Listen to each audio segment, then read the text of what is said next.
150 miles an hour. No, Alex. 170 miles an hour. Where is Alex? I am rocketing across Germany in the pitch black. I have no idea where I'm going, but I'm going there really fast.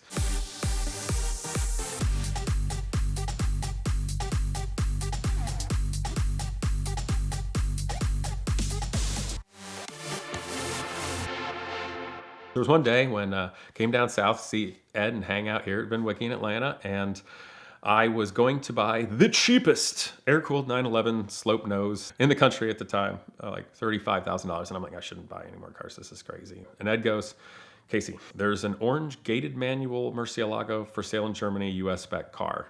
And I made the deal on it. It's a great deal. It's yours if you want it. And I'm like, what? And the number made me go, what? Now, it had been a flood car and a little higher miles, a little over 40,000 miles, but Mercy's a really great car and that's not crazy. And it was a good car and it's orange. And it's stick shift. And I'm like, you have my interest, sir. So I called my wife. I was talking on the phone. I'm like, honey, our last chance just came up. And I'm like, Casey, calm down. Don't even, like, this is, I talked to her and she was more for it than me. She's like, no, this is an investment. This is you. This is us. Like, we will somehow make this work. And I'm like, I don't know if this is a good idea. But I talked to Alex in Germany. He was super cool, thick German accent. Of course, I liked that. I took German in high school, and I liked the country and the culture a bit. My last name, of course, comes from Germany, and the family immigrated in the late 1800s to the Cleveland area. So always a little bit of, family history or lineage there. Long story short, made the deal with Alex. In talking to Alex on the phone, he was so nice, telling every detail of it. And I told him, I'm like, hey, man, I always had this dream that, like, one day I'd get to buy a sports car somewhere in Europe and go drive around for a week or something before coming home. Is there any chance maybe I could just like fly over and like visit you for a couple of days and see the car? Like, I'll buy it, but now, like, let's do the deal, but just hang out. He's like, Casey, this is no problem. We get the tag for it and we go drive for a few days on the Autobahn and go. I'm like, really? Is that cool? Yeah. So we go over, meet him, and he was great. Picks me up in a nice car at the airport and hanging out and just kind of vibing with him. So the plans were we're going to head south on the Autobahn. We're going to go down by Munich and all the way down to the southernmost tip of Germany to Berchtesgaden. Beautiful little town. We get the car ready and I'm like looking at it and prepping it because I'm paranoid with old cars. Like, I haven't serviced this. I just got this. Like, do we have oil in this? Is this going to be good?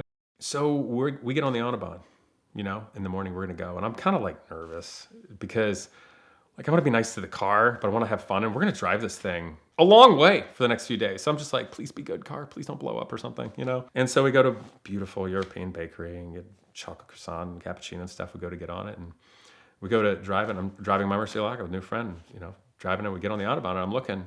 There's no traffic. We got 3 lanes. And there's that magical, unlimited round sign that comes up. And you can see it. I said to him, like, there's no speed limit here? He's like, no. So I can go as fast as I want. He's like, yeah, go. And I'm like, really? Okay. So, and I'm not going to like wail in it, but I'm like cruising. And I just bring it up to like 110, 120 miles an hour. He's like, go. And I'm like, all right, dude. 130 miles an hour, 150 miles an hour, 160 miles an hour. Keeping it easy. The Mercy is happy to go lots faster, but I'm just like, let's just enjoy our next few days and get where we're going in one piece. I just had the moment where I'm looking around, I see the orange of this car that's mine, it's older, and I'm realizing how special this car is. I was just so happy. We just had a great time that day, ripping down to Munich. I think the fastest I went then was like 180 miles an hour. We had a safe place to do it. And I'm gonna be honest, that's cooking on public roadways. Like, I do that on tracks before braking zones, but let us not underestimate the importance of respecting your fellow man. It includes my passenger, my car, myself, my family, everybody there. We rip all the way down to Munich, and he's like, Casey, isn't Murcielago the best car in the world? So I'm like, yeah. He's like, maybe a guy comes up in Bugatti that can go faster, but today we are the kings on the road, And I'm like, I agree. And so I'm excited. We're going to Munich, okay? And he's like, we'll go to the beer hall, and have fun. And so we go into Munich, kind of rolling in a beautiful town, and go to Maximilian Street. And it's very high end, very old world. And we find a place to park, and lo and behold, there was a guy in a Bugatti. And I'm like, ha, lame. You don't even have a gated manual. You know what I mean? And you might see a Ferrari, and I'm like, please, 8 cylinders. And I was just feeling good. So at the end of this magic first day, going to Munich, having a beer, going all the way down south, we get to the exit, and it's getting dark. We're getting into the mountains.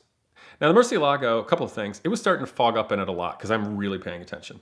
Now we're on twisty mountain roads. I can't see anything. There's no lights. And the locals that live around here are just tearing it up in their small cars. And I'm like, I'm really wide on these tiny roads. I can't see anything. The headlights are aimed too low. Crap. So I'm like super intent, like trying to get where I'm going. It's totally dark. And I was like nerve wracked after 30 minutes of finding where we're going, find a great hotel, park it. And we both kind of relax for a while because we're tired. And then we go walking around Berchtesgaden at night. The cobblestone is quiet. It's beautiful. And that's that crisp, like late winter alpine mountain air. It was something special. It was quiet, lovely. We're just walking around. And the next day is our third day. Well, Alex is going to drive one of his Murcielagos. This lower mileage silver one, also gated manual, a little bit later. I think it was an earlier one. So we're going to drive together. But now we're getting late. I was so tired. We got up early. We're going to go meet his friends at Kramer Lamborghini service place and selling cars, Jason and Marvin. But we're kind of late. Now, I will tell you this. Germans are fantastic drivers, which is kind of funny because they joke about the Dutch maybe not being quite as good of drivers. I think maybe the Dutch are much better on bicycle. Alex is an exceptional driver and exceptionally comfortable and confident. Parking Lamborghinis blows my mind. He parks Lamborghinis like I park golf carts. I'm like, dude, he's fantastic on the Autobahn. And I thought I was cool driving 150 to like 170, 180 miles an hour that day. Nope. That's nothing. So we're going toward the Nurburgring and going north toward Bonn to see Kramer. And holy moly, we drove very quickly, a lot, mindfully. There was a couple of moments when I complain about left lane losers here in the United States and woeful lane discipline in the United States. It's a shame for a bunch of reasons. Fortunately, the Germans are absolutely fantastic about it, so you can do these things safely. But one German grandmother decided to pull out into the left lane a long way ahead of us, doing, I don't know, 100 kilometers an hour, maybe 60 miles an hour. Our closing rate of speed on her was over 100 miles an hour.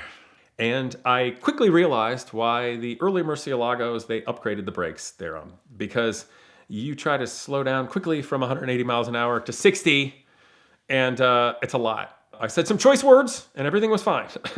But then it happened again. So I'm like, let's just be cool today. Let's be cool. So it's a great drive. It was very exciting. But it was cool going through Europe too, and I thought I was cool. I'm like, ha! We're doing like 160 miles an hour. A train passes us. So we could see Jason and Marvin. They were great guys. It was fun seeing the family shop and all the Lamborghinis being restored there. Really good guys. I got a ride in a Strosek Diablo Roadster. It was really fun, and we found this castle. I'm like, oh, we got to come back. Let's go see this. So Alex and I got great pictures of the two Murcielagos, this beautiful castle. And then afterward, we're going to go to the Nurburgring, go hang out. Nurburgring culture is awesome. But when we got off the Autobahn there, the highway system, and got on the roadways before the Autobahn, it was unbelievable. Just the beautiful rolling mountains and countryside there, and this flawless pavement. Places where there's also no speed limit. It was just unreal, perfect, magical. I didn't actually drive it on the Nürburgring. I thought about it. I don't know the track. There's a lot of people out there that know it a lot better. I've got this beautiful car that's everything I own. I'm thinking maybe not push my luck that much. We're already really enjoying driving it on the roadways the way God and the Germans intended, and the Italians, and it all came together in a magic place. I noticed that the car culture there is different. People were more quietly respectful of funky cars like Lamborghinis and such. In the United States, our car culture and reaction to cars like that is different. Sometimes it can be overwhelming and not in the most positive way, but the Germans seem really respectful and appreciative, and I really enjoyed being in the car scene just in general there. I had a great time. Drove back, and it was getting into the night, and I was tired, from a long, great day, and we stopped to drop off some of my things at a hotel. And so we're going to take the cars a short distance to a family place where they park cars and leave them safely for the night. We get back on the roadway. I don't really know where I'm going. I'm following Alex, and just kind of leisurely accelerate up to 130 miles an hour and leave some distance between me and him. And somebody pulls out. So I'm waiting for this guy to get out of the way. And then I go to accelerate. Alex is gone. I have no idea where he is. I'm like, crap. So I accelerate 150 miles an hour. No Alex. 170 miles an hour.